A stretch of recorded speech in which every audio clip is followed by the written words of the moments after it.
Welcome to crime diaries. ఇవాళ మన guest జీవి రమణ గారు, retired additional SP CID Andhra Pradesh, 1981 batch police officer. Ramana గారు పోలీస్ డిపార్ట్మెంట్లో వచ్చేసరికి ఆంధ్రప్రదేశ్లో నక్సల్స్ ఉద్యమం చాలా తీవ్ర స్థాయిలో ఉంది. ఆ టైంలో ఆయన ఎస్ఐబీలో పనిచేశారు. ఎస్ఐబీలో పనిచేస్తున్న టైంలో తనకున్న నెట్వర్క్ని డెవలప్ చేసుకుంటూ చాలా కేసుల్లో ఆయన పోలీసులకి అనుకూలంగా నక్సల్స్ ఉద్యమానికి దెబ్బ కొట్టేలా పనిచేశారు.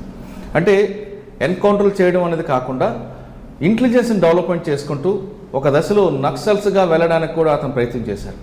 అటువంటి ఆయన తర్వాత మరికొన్ని సివిల్లోకి రావడం, సివిల్లో ముఖ్యంగా అనంతపూర్, కడప జిల్లాలో పనిచేయడం, అనంతపూర్లో ఎన్కౌంటర్తో చేయడంతో పాటు పరిటాల రవి గారు, అప్పట్లో ఉన్న ముఖ్యమంత్రి వైఎస్ రాజశేఖర రెడ్డి గారి దగ్గర కూడా పనిచేసే అనుభవం ఉంది.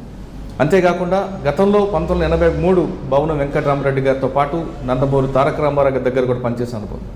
అలాంటి వ్యక్తి తర్వాత ఎన్ఐఏలో పనిచేస్తూ దిల్సుఖ్ నగర్ బాంబ్ బ్లాస్ట్ కేసులో ఇన్వెస్టిగేషన్లో మంచి అవార్డు కూడా తీసుకొచ్చారు. ఆ వ్యక్తి ఈ వారం గెస్ట్. అంటే 1981లో ఉన్న పరిస్థితి ఏ విధంగా ఉంది, ఆయన 2020లో రిటైర్ అవ్వడానికి పరిస్థితి ఏ విధంగా ఉంది, పోలీసులకి ప్రజలకి మధ్యన ఆ గ్యాప్ అనేది ఎందుకు పెరుగుతూ వస్తుంది, ఇన్వెస్టిగేషన్ ఏ విధంగా చేయాలి, అన్నిటికన్నా ఇంపార్టెంట్ రామ్నగర్ కుట్ర కేసులో రమణ గారు తన రోల్ ఉంది. అంటే కేసులు పెట్టడం వేరు, కుట్ర కేసులు అంటూ 120B ప్రూవ్ చేయడంలో పోలీస్ ఇన్వెస్టిగేషన్ ఏ స్థాయిలో ఉండాలి విషయాన్ని కూడా రమణ గారిని తెలుసుకుంటారు. రమణ గారు నమస్తే అండి. నమస్కారం అండి. జీవి రమణ గారు, అడిషనల్ ఎస్పీ, రిటైర్డ్ సిఐడి. నమస్కారం సార్. సార్, జనరల్గా చాలామంది కేసులు పెడుతుంటారు, మిగతా 302 అవ్వచ్చు, 324 అవ్వచ్చు, అన్లాఫుల్ యాక్ట్ అవ్వచ్చు, ఇవన్నీ కూడా పెడుతుంటారు, దానికి ఎవిడెన్స్ ఉంటుంది. కానీ పోలీసులు కేసులు పెట్టిన కేసుల్లో 120B అంటే కుట్ర కేసుని ప్రూవ్ చేయడం అనేది చాలా పెద్ద కష్టం. కరెక్ట్ అండి. అప్పుడులో పార్వతపురం కుట్ర కేసు, రామ్నగర్ కుట్ర కేసు, ఈ రెండు కేసుల్లో పోలీసులు కన్విక్షన్ తేవడం అనేది ఇప్పటికీ ఆ రికార్డులు ఎవరు బ్రేక్ చేయలేదు. ఇప్పుడు కూడా ఉమ్మడి ఆంధ్రప్రదేశ్తో పాటు 2 రాష్ట్రాల్లో కూడా పోలీసు నేర్పిస్తున్న కేసుల్లో ఆ 2 కేసులు చెప్తుంటారు.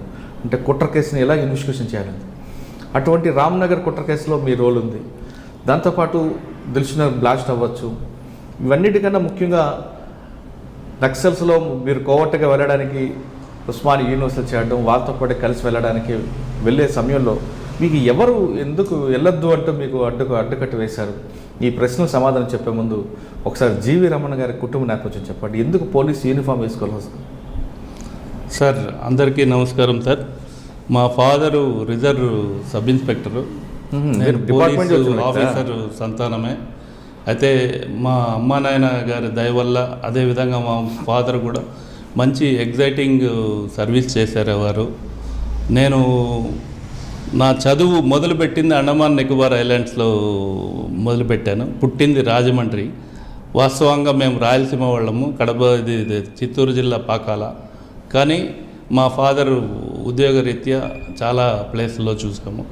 అంతకుముందు మా పేరెంట్స్ ఈ రజాకర్ మూమెంట్లో పోలీస్ యాక్షన్లో కూడా పాల్గొన్నవారు మా ఫాదరు. అది గర్వంగా నేను చెప్పగలను. సో వారి చదువు వల్ల నాకు మంచి ఆశయాలు అనేది ఉన్నది. సో అదేవిధంగా నేను 1981 ఫస్ట్ రిజర్వ్ సబ్ ఇన్స్పెక్టర్గా ఆదిలాబాద్ జిల్లాలో వెళ్ళాను. అంటే మీరు యూనిఫామ్ వేయకముందు మీరు అండమాన్ నికోబార్లో పుట్టాల్సిన అవసరం ఎందుకు వచ్చింది? అక్కడ దాని నేపథ్యం చెప్పండి. మా ఫాదర్ అక్కడ సర్వీస్ చేశారు సార్. మా ఫాదర్ అక్కడ సర్వీస్ చేశారు. అండమాన్ నికోబార్ ఉండగా నా ఎడ్యుకేషన్ స్టార్ట్ అయ్యింది. సో అది కాకుండా అనంతపూరు, విజయవాడ చదువుకున్నారండి. అండమాన్లో ప్రైమరీ స్కూల్ చదివాను, గుర్తుంది నాకు. ఓకే. ఏపీ పోలీస్ నుంచి మా ఫాదర్ అప్పుడు డెప్యుటేషన్ మీద అండమాన్ నికోబార్స్కి వెళ్ళారు. అంటే అక్కడ చదువుకున్న తర్వాత రాజమండ్రి వచ్చారా? రాజమండ్రి వచ్చాను. రాజమండ్రి తర్వాత అనంతపూర్ తర్వాత తిరుపతి, చిత్తూరు, ఇన్ని ఊర్లు చేశాను నేను. డిగ్రీ చేసేటప్పటికి అనంతపూర్లో ప్రెసిడెంట్ ఆఫ్ ఇండియా NCC మేము గార్డ్ ఆఫ్ ఆనర్ ఇవ్వడం జరిగింది. అచ్చా. అంటే మీ నాన్నగారు ఎక్కడెక్కడ పని చేస్తున్నారో అంత చదువుకుంటూ? Yes sir. రాష్ట్రమే కాకుండా దేశం కూడా వెళ్ళాము. ఓకే. చిన్నప్పుడు మీ నాన్నగారు వేసుకోమని చెప్పారా పోలీస్ యూనిఫామ్? ఎస్.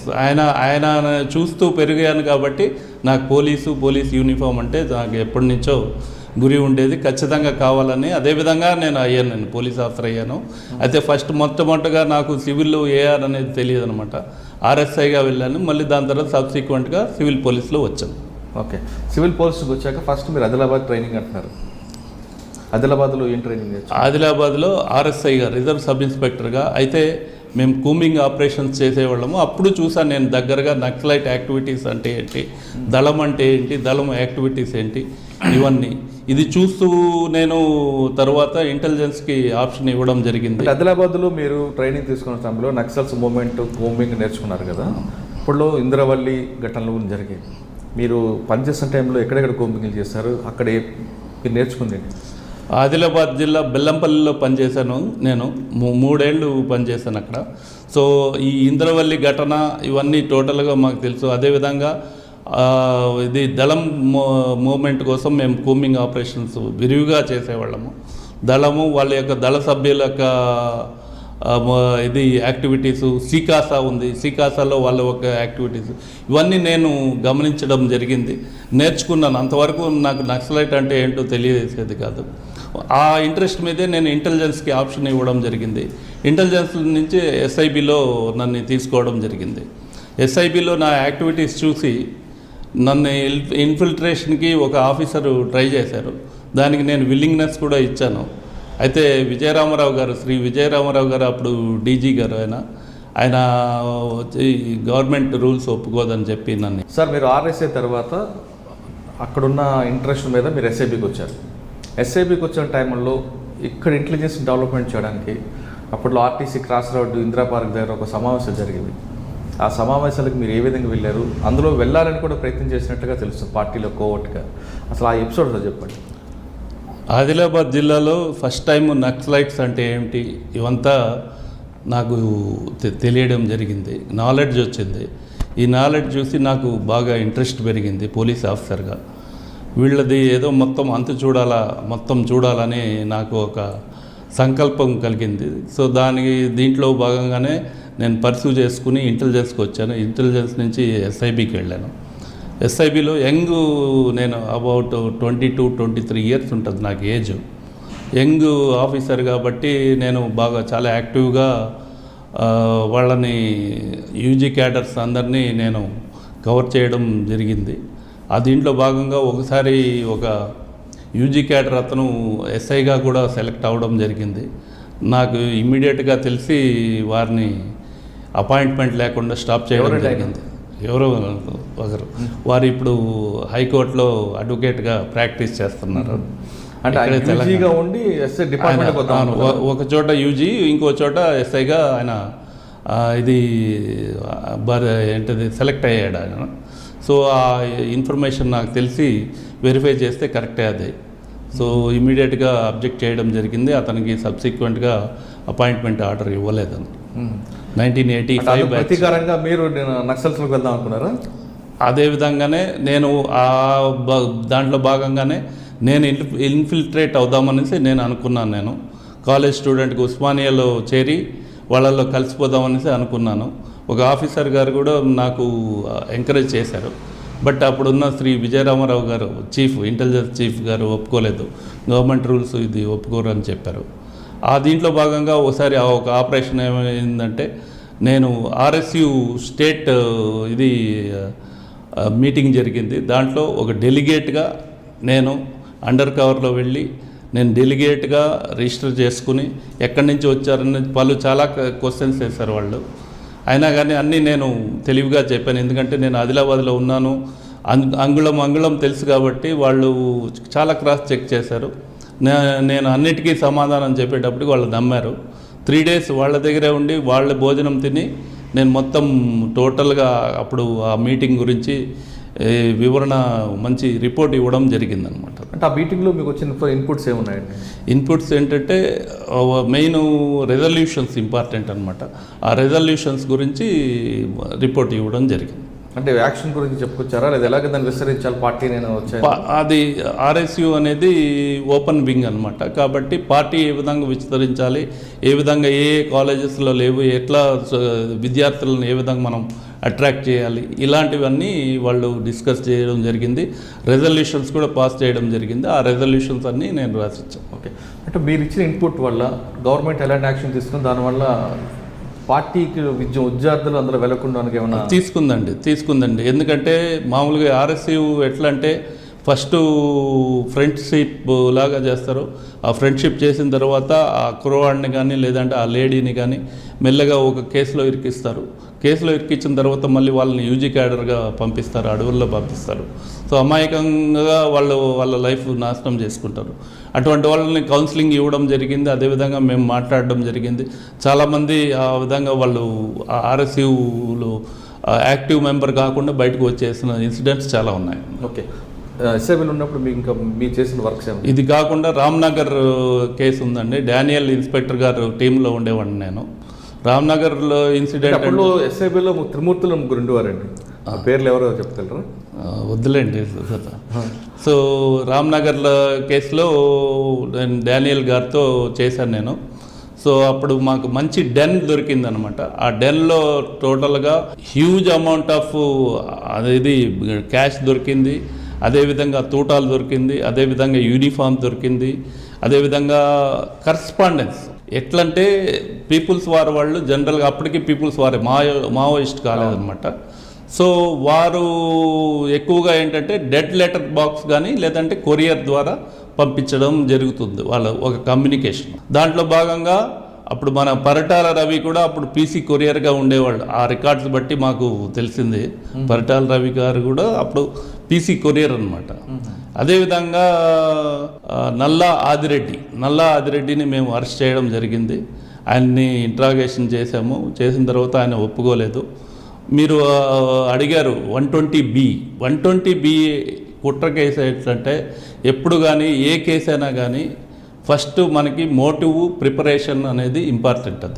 ఆ మోటివ్ అనేది ఫస్ట్ ఎస్టాబ్లిష్ చేయాలా, ప్రిపరేషన్ అనేది ఎస్టాబ్లిష్ చేయాలా. అది ఆ కేసులో మేము ఎస్టాబ్లిష్ చేసాం. అంటే ఇప్పుడు ఆ డెన్ ఎక్కడ దొరికిందండి హైదరాబాద్? డెన్ వచ్చి మన రామ్నగర్లో అది ఆ బ్రిడ్జ్ పక్కన దొరికింది. అదే నేను ప్లేస్ అయితే నాకు గుర్తులేదు కానీ ఆ బ్రిడ్జ్ పక్కన ఒక చిన్న రూమ్లో దొరికిందనమాట. అదేవిధంగా నేను 1-2 సార్లు మారుతాళాలు వేసుకుని మేమే రూమ్ ఓపెన్ చేసి మేము లోపల ఉండి ఒక 2-3 యూజీ క్యాడర్లు కూడా దళ సభ్యులను కూడా పట్టుకున్నాను నేను. ఓకే, అంటే మీరు ఇందాక చెప్పారు 120Bలో ప్రిపరేషన్ ఎస్టాబ్లిష్ మోటివ్ ప్రిపరేషన్. ఇప్పుడు ఈ రామ్నగర్ కుట్రలో మీరు మోటివ్ ఏంటి వచ్చింది? దాన్ని ఎలా మీరు ప్రిపరేషన్? మోటివ్ అంటే పీపుల్స్ వారి యొక్క motive nothing but to dethrone the democratically established government. అంటే తుపాకీ గట్టం ద్వారానే సాధించాలి రాజ్యాధికారం అనేది వాళ్ళ యొక్క ఇదే అనమాట. సో ఆటోమేటిక్గా దానికి రెజల్యూషన్స్ ఉంటుంది, మీటింగ్స్ ఉంటుంది. అవన్నీ డాక్యుమెంటరీ ప్రూఫ్ మనకి డెన్లో దొరికింది, డాక్యుమెంటరీ ప్రూఫ్ కాబట్టి. అదేవిధంగా వెపన్స్ దొరికింది, యూనిఫామ్ దొరికింది, నెక్స్ట్ వాళ్ళ ఇది లెక్కలు దొరికింది, అకౌంట్స్ దొరికింది. అంటే ఏంటి, వాళ్ళ ఇన్కమ్ ఎంత వస్తుంది, ఎంత ఖర్చు పెట్టారు, ఇవన్నీ టోటల్గా A to Z అన్నీ మనకి వాళ్ళ డన్ ద్వారా మనకి తెలిసింది. కాబట్టి అది మోటివ్ అండ్ ప్రిపరేషన్ పార్ట్ మనకి అక్కడ ఎస్టాబ్లిష్ అయింది. ఓకే, అంటే మీరు 120B ప్రూవ్ చేశారు. ఆ కేసులో ఎవరి మీద పెట్టారు, ఎవరికి కన్విక్షన్ వచ్చింది? కేసు వరకు నాకు గుర్తులేదండి, సారీ. నల్లా ఆదిరెడ్డి అండ్ అదర్స్ మీద పెట్టారు. అది ఇప్పుడైతే చాలా కాలం అయిపోయింది కాబట్టి కరెక్ట్గా అయితే నేను రికలెక్ట్ చేసుకోగలను. బట్ 120B అనేది మాత్రం ఇంపార్టెంట్. అది అదేవిధంగా ఆర్మ్స్ యాక్ట్ కూడా చాలా ఇంపార్టెంట్ అనమాట. ఆ రెండింటి మీద కన్విక్షన్ వచ్చింది. సార్, జనరల్గా ఇప్పుడు మీరు నల్లా ఆదిరెడ్డి గారు రామ్నగర్ కుట్ర కేసు కాకుండా ఒక పోలీస్ ఆఫీసర్కి చెప్పాల్సింది 120B పెట్టడం అనేది చాలా జరుగుతుంటాయి కుట్ర కేసులు. దాన్ని ప్రూవ్ చేయాలంటే, అంటే నేను ఆ కేసు గురించి కాదు, జనరల్గా ఒక కేసు పెట్టాలంటే ఏ విధంగా గ్రౌండ్స్లో పెట్టాలి? ఎన్ఐలో కూడా మేము 120B పెట్టామండి. అయితే 120B అనేది ఈజీగా పెట్టే సెక్షన్ అయితే కాదు. ఫస్ట్ అది మనం గమనించుకోవాలి. ఎవరైనా కానీ, ఏ పోలీస్ ఆఫీసర్ అయినా కానీ 120B మీ సుపీరియర్ ఆఫీసర్ చెప్పారు కాబట్టి 120B పడేయండి అంటే అది పడేసే సెక్షన్ అయితే కాదండి అది. ఎందుకంటే దానివల్ల ఒకటి అడ్వాంటేజ్ ఉంది, ఇంకోటి డిసడ్వాంటేజ్ ఉంది. అడ్వాంటేజ్ ఏంటంటే if you can prove then conviction guarantee అనమాట. అదే కానీ డిస్ప్రూవ్ అయితే కన్విక్షన్ పడే కేసు కూడా పోతుంది. కాబట్టి మెయిన్ ఏంటంటే 120B అనేది నిజంగా ఆ ఇంగ్రీడియంట్స్ దానికి అట్రాక్ట్ అవుతుందా లేదా మనం పట్టుకున్న ఇన్సిడెంట్. కాబట్టి ఇప్పుడు ఈరోజు రేపు చూస్తూ ఉంటే చాలా కేసుల్లో 120B అనేది పెడుతున్నారనమాట. దానివల్ల వచ్చే ఉపయోగం లేదు, నష్టం తప్ప లాభం కన్నా నష్టమే ఎక్కువ ఉంటుంది. అచ్చా. అదేవిధంగా అది ఎస్ఐబిలో ఉన్నప్పుడు కొండపల్లి సీతారామయ్య గారు ఆయన తప్పించుకున్నాడు, ఉస్మానియా హాస్పిటల్లో చంపేసింది ఆయన్ని. మేము ట్రాక్ చేసుకుంటూ అప్ టు దీన్ని ఎర్నాకుళం వరకు వెళ్ళాం, మేము ఒక టీం వెళ్ళామన్నమాట. సర్వేశ్వర్ రెడ్డి గారు అనేసి ఇన్స్పెక్టర్, ఆయన చనిపోయినాడు, ఆయన చిత్తూరులో యాక్సిడెంట్స్లో. ఆయనను మేమిద్దరం ఆయన్ని ట్రాక్ చేసుకుంటూ ఇక్కడి నుంచి తప్పించుకున్న టైం నుంచి ట్రాక్ చేసుకుంటూ అప్ టు ఎర్నాకుళం వరకు వెళ్ళాం మేము. అంటే ఎర్నాకుళం వెళ్తారు మీకు ఎలా తెలిసిందండి? మాకు ఇన్ఫర్మేషన్, సోర్స్ ఇన్ఫర్మేషన్. అదేవిధంగా చెక్ చేసుకుంటూ పోయేటప్పుడు ఐడెంటిఫికేషన్, ఫోటో ఐడెంటిఫికేషన్లో ఐడెంటిఫై చేశారు విట్నెస్లు అందరూ. అప్ టు ఎర్నాకుళం వరకు పోయినాం. ఎర్నాకుళంలో ఒక ఇల్లు చూసామన్నమాట. ఆ ఇంట్లో ఆయన ఉన్నాడో లేదో మాకు తెలియదు. అప్పుడు ఏం చేశారు, నేను ఒక పోస్ట్ మ్యాన్ని ఆయన్ని కాన్ఫిడెన్స్లో తీసుకుని ఒక కవర్ ఇచ్చి, ఈ కవరు ఆయనకి సీతారామయ్య గారికి రిజిస్టర్ పోస్ట్ వచ్చిందని చెప్పి ఇమ్మని చెప్పాము.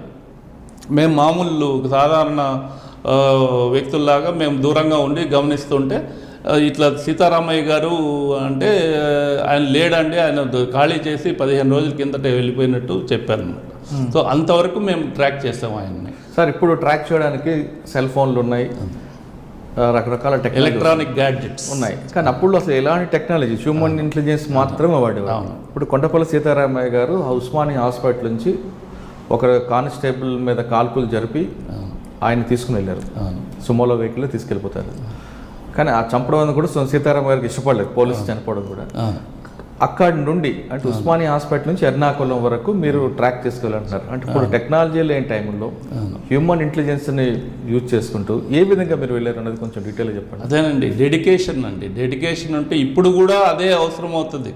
టెక్నాలజీ అనేది మనకు ఓన్లీ అది మనకి సపోర్టింగ్ ఇది తప్ప ఎవిడెన్స్, కన్క్లూజివ్ ప్రూఫ్ అయితే ఇవ్వదన్నమాట. టెక్నాలజీ అనేది ఒక ట్రాక్ అనేది ఇస్తుంది మనకి, అంతే తప్ప కన్క్లూజివ్ ప్రూఫ్ అంతే ఇవ్వదు. మనము ప్రూవ్ చేయాలంటే కంపల్సరీగా మనం హ్యూమన్ ఇంటెలిజెన్స్ వాడాలి, హ్యూమన్ రిసోర్స్ వాడుకోవాలి, అదేవిధంగా ఎవిడెన్స్ గ్యాదర్ చేసుకోవాలి. ఎవిడెన్స్ గ్యాదర్ చేసుకుని ప్రొసీడ్ కావాలి. సీతారామయ్య గారి ట్రాక్ చెప్పండి ఒకసారి. సీతారామయ్య గారి ట్రాక్ ఎట్లా అంటే, మేము అదే చెప్పాను కదండి, మీరే చెప్పారు కదా సుమోలో, అక్కడి నుంచి మేము ట్రాక్ చేసుకుంటూ మేము అదే విధంగానే అదే దారిలో వెళ్ళాము. మేము సుమో మీ ఇన్సిడెంట్ జరిగిన తర్వాత పోలీసులు రీచ్ కావడానికి టైం పట్టింది. సుమో అప్పటికి అవుట్ సిటీ దాటిపోయింది. కానీ ఎటువైపు వెళ్ళిందని మీకు ఎలా తెలుసు? తర్వాత అంటే మేము ఇంటెలిజెన్స్ వచ్చింది అప్పటికి, ఎస్ఐబి వచ్చింది ఆఫ్టర్ 2 or 3 months మేము.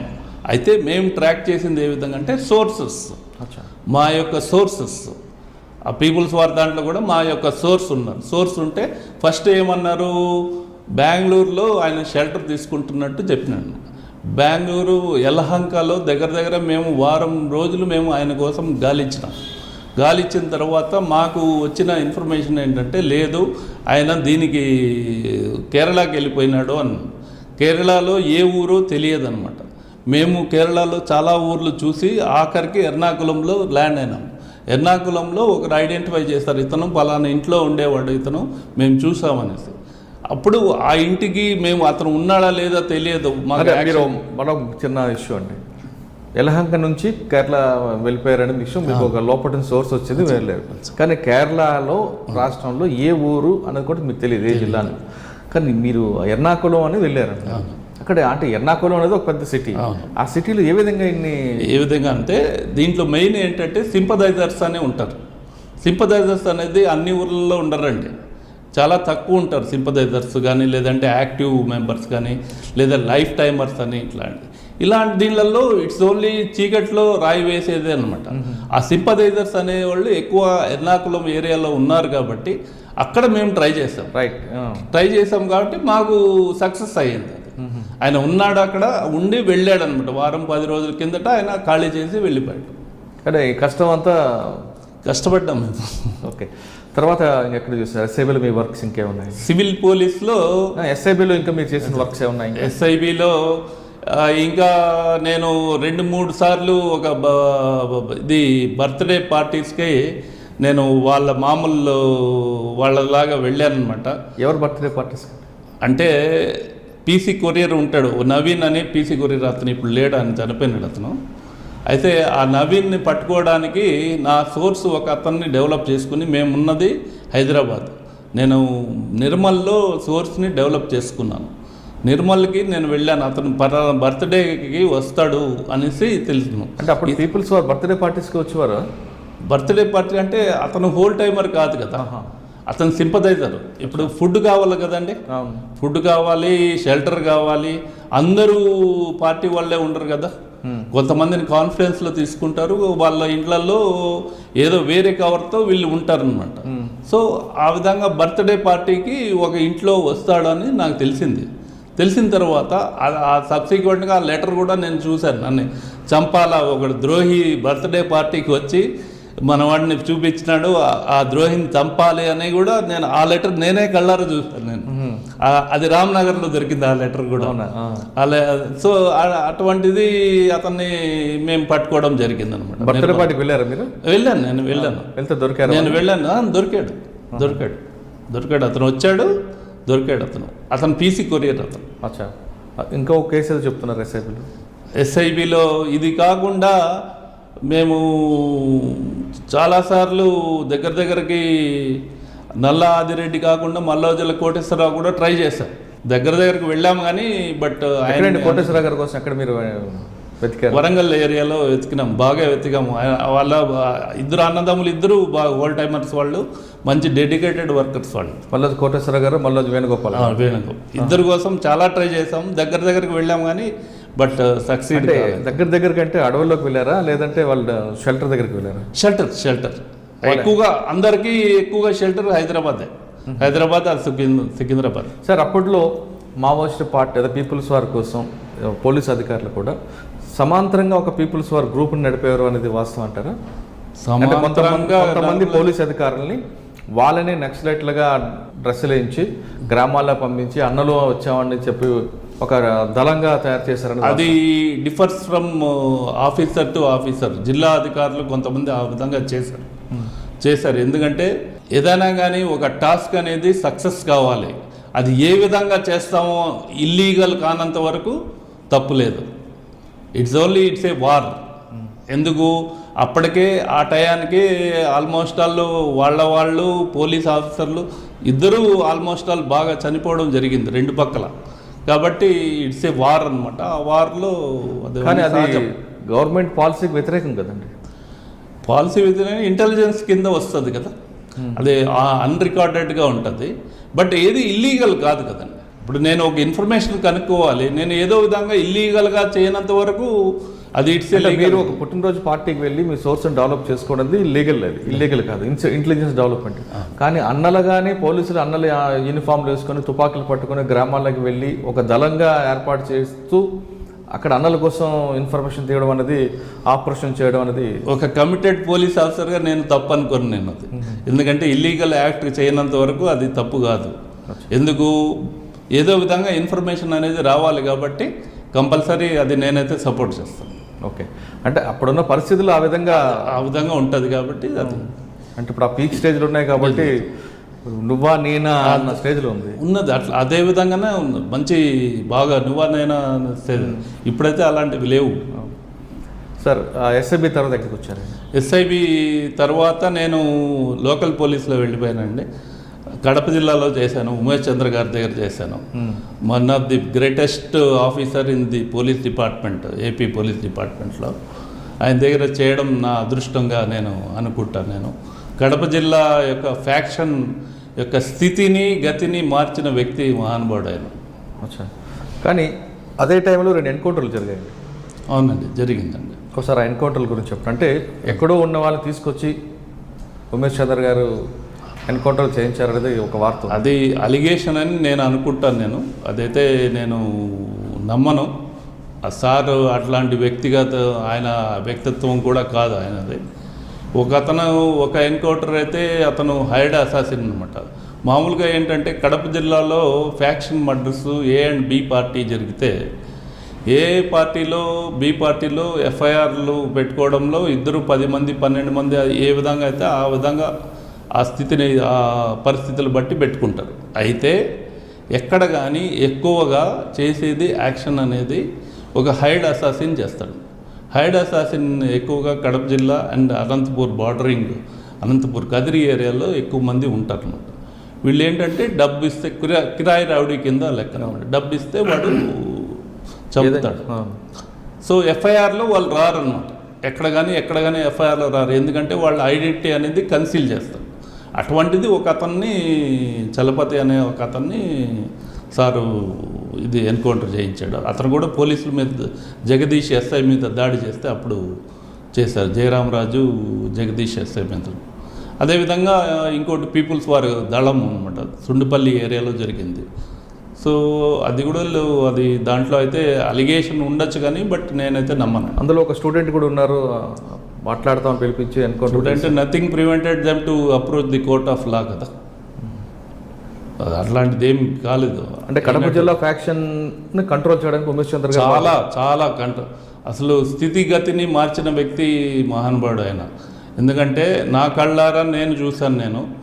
ఒక ఏ పార్టీ కానీ ఒక ప్లేస్లో ఉంటే బి పార్టీ అసలు ఆ టోటల్గా ఆ రూట్లో కూడా అవాయిడ్ చేసి వేరే పక్క వెళ్ళిపోయేవాళ్ళు.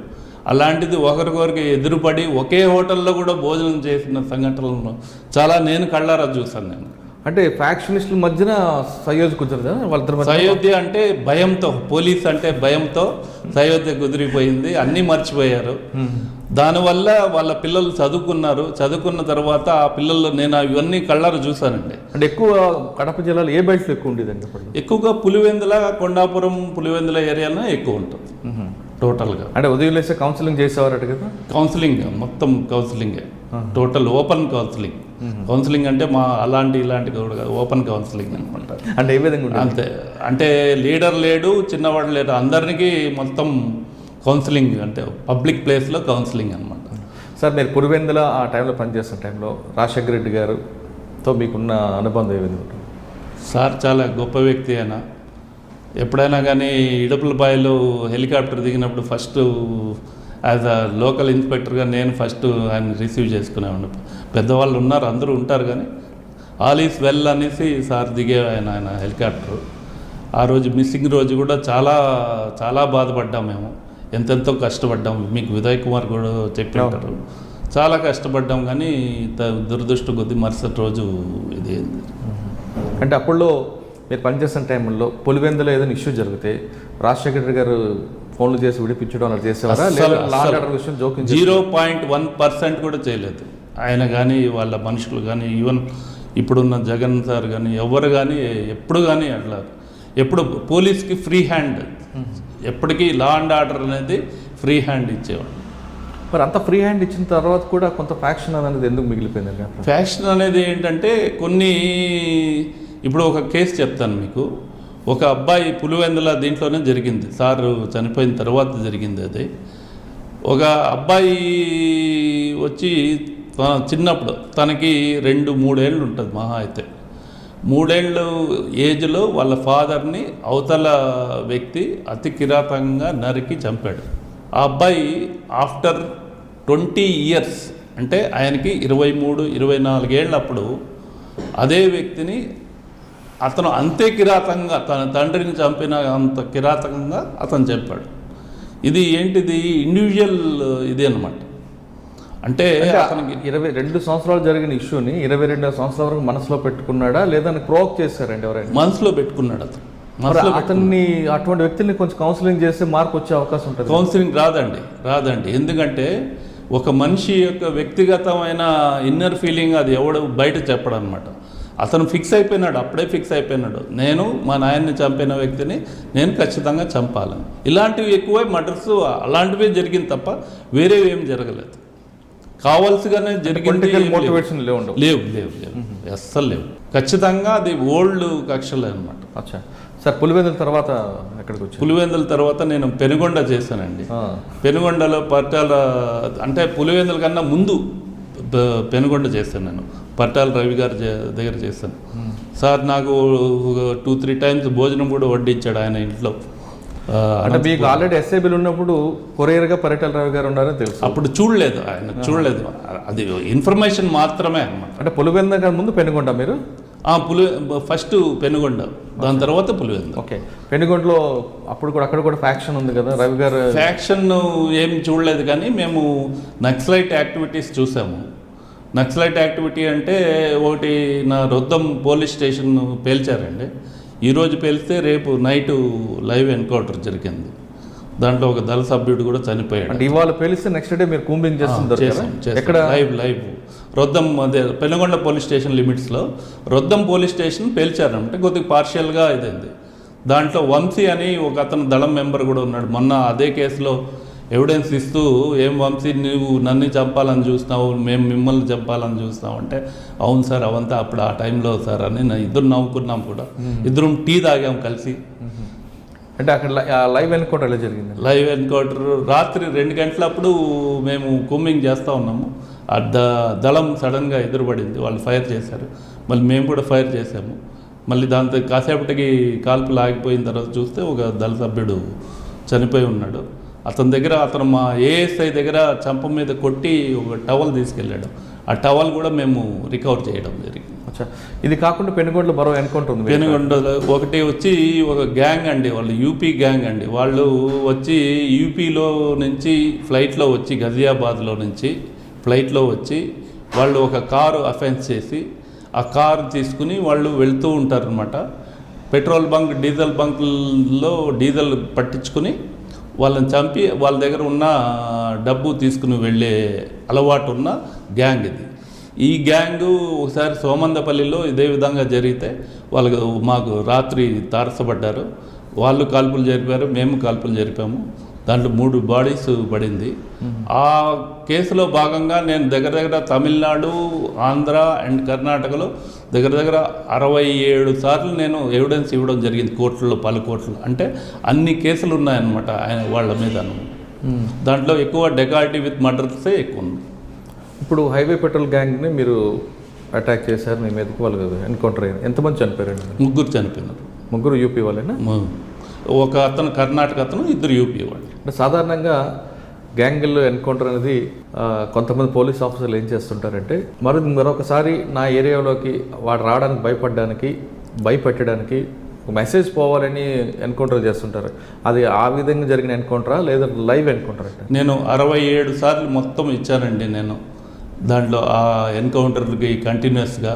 అంటే ఏంటి, వాళ్ళు అన్ని కేసుల్లో వాళ్ళు మర్డర్ విత్ డకాటీ చేసిన వాళ్ళు కాబట్టి, అంజనా సిన్హా మేడం గారు ఎస్పీ గారు అప్పుడు, కాబట్టి అలాంటి అవకాశమే లేదండి. అంటే మేడం అలాంటి చేస్తారని నన్ను, కానీ ఇది బంపింగ్ అంటారా? పక్క రియల్గా జరిగింది అది. మా పెట్రోల్ బంక్ దగ్గర జరిగింది. ఆ రోజు అది నేను నైట్ రౌండ్స్లో ఉన్నాను. వెళ్తే వాళ్ళు దారి తప్పి ఒక రూట్లోకి వెళ్ళిపోయారు. మళ్ళీ వాళ్ళు వచ్చేటప్పటికి మా ఉచ్చులో తగులుకున్నట్టు అయింది అది. వాళ్ళు ఫైర్ చేస్తున్నారు, అనవసరంగా ఫైర్ చేశారు. వాళ్ళు ఫైర్ చేయకుండా ఉండింటే వాళ్ళు అరెస్ట్ చేసి ఉంటాం. మేము ఫైర్ చేయడం మీకు మేము ఫైర్ చేయడం. Anantapur sir, Penukonda, Pulivendula 2 circle inspector చేసి తర్వాత ఇక్కడికి వచ్చారు. కొండాపురం గండి క్షేత్రము సీఎం గారు ఇది ఫౌండేషన్ స్టోన్ వేసినప్పుడు నేను కొండాపురం ఇన్స్పెక్టర్గా ఉన్నాను. అదేవిధంగా రాజంపేట చేశాను. రాజంపేటలో అంతా ఎర్రచందనం ఎక్కువ అనమాట. ఈ ఎర్రచందనం కేసులో నేను రాజంపేటలో సబ్ ఇన్స్పెక్టర్ చేశానండి, డిఎస్పీగా కూడా చేశానండి. కానీ రాజంపేటలో మీరు అన్నట్లుగా ఎర్రచందనం స్మగ్లింగ్, రైల్వే కోడూరు ఆ ప్రాంతం అంతా పోలీసులు, అటవీ శాఖ సిబ్బంది సహకారంతోనే జరుగుతుంటుందని వార్తలు వస్తుంటాయి. చాలా వరకు కరెక్ట్ కాదు, బట్ కొంతమంది ఉండొచ్చు, చెప్పలేం. అందరూ కరెక్ట్గా ఉంటారని మనం ఎక్కడ కానీ ఉండదు. కొంతమంది చీడపురుగులు ఉంటారు, అది సహజం. అది అంటే రాజంపేటలో మీరు పనిచేస్తున్నప్పుడు ఎర్రచందనం అడ్డుకున్నారా ఏమన్నా? చాలా చేశానండి. చేసి దాంట్లో నేను కొన్ని దెబ్బలు కూడా తినడం జరిగింది. అంటే ఏ దెబ్బలండి? మీరు ఉదయ్ కుమార్ గారు దీంట్లో అడగడం జరిగింది. నేను ఒక పోలీస్ ఆఫీసర్గా నేను చెప్పదలుచుకుంది ఏంటంటే, మనం ఉద్యోగం చేసినప్పుడు ఖచ్చితంగా ఎదురు దెబ్బలు అనేది తగులుతుంది. అంతేగాని అది తగిలినంత మాత్రాన మనము డిస్కరేజ్ అయిపోకూడదు అనమాట. లేచి మన పని మనం చేయాలా, మన సిన్సియారిటీనే మనల్ని కాపాడుతుంది. సార్, రాజంపేటలో మీకు తగిలిన దెబ్బ ఎక్కడండి? సేమ్ ఉదయ్ కుమార్ నన్ను ఒకేసారి సస్పెండ్ చేశారు. ఏదో అలిగేషన్స్ పెట్టి సస్పెండ్ చేశారు. కానీ అదే విధంగా అధికారులు మంచివాళ్ళు కాబట్టి జేవి ఉదయ్ కుమార్ గారు రాముడు జరిగిన సస్పెండ్ వెనక ఒక రాజకీయం ఉంది అని అని అంటారు. మీ దగ్గర కూడా ఉందా? నేను పులివెందుల ఇన్స్పెక్టర్గా చేశాను. నేను రాజంపేట డిఎస్పీ అంటే అది మీరే అర్థం చేసుకోండి, నేను చెప్పేది ఏం లేదు దాంట్లో. సో సార్ ఇప్పటి వరకు పులివెందుల రాజంపేట డిఎస్పీగా వచ్చే వరకు మీకు ఒక మంచి కెరియర్, ఒక మంచి ట్రాక్ కనిపిస్తుంది. సడన్గా ఇటువంటి పొలిటికల్ మోటివేషన్లో మీకు సస్పెండ్ చేసినప్పుడు ఏమనిపించిందండి? ఎందుకురా చేసాం ఉద్యోగం అనిపించలేదు? అంత ఏం లేదు, ఉంటుంది, ఇవన్నీ సహజం. అప్పటికే వయసు తెచ్చిన అనుభవము ఇవన్నీ ఉంటుంది కాబట్టి నేను కుంగిపోలేదు. నేను దీన్నే నమ్ముకున్నాను. అదేవిధంగానే ఆర్పి ఠాకూర్ సారు, జేవి రాముడు గారు నాకు ఇమ్మీడియట్గా వాళ్ళు చాలా తొందరగా నాకు హెల్ప్ చేశారు. అదేవిధంగా రమణ కుమార్ గారు ఎంక్వైరీ ఆఫీసరు, వీళ్ళందరూ ఎక్సలెంట్ ఆఫీసర్స్.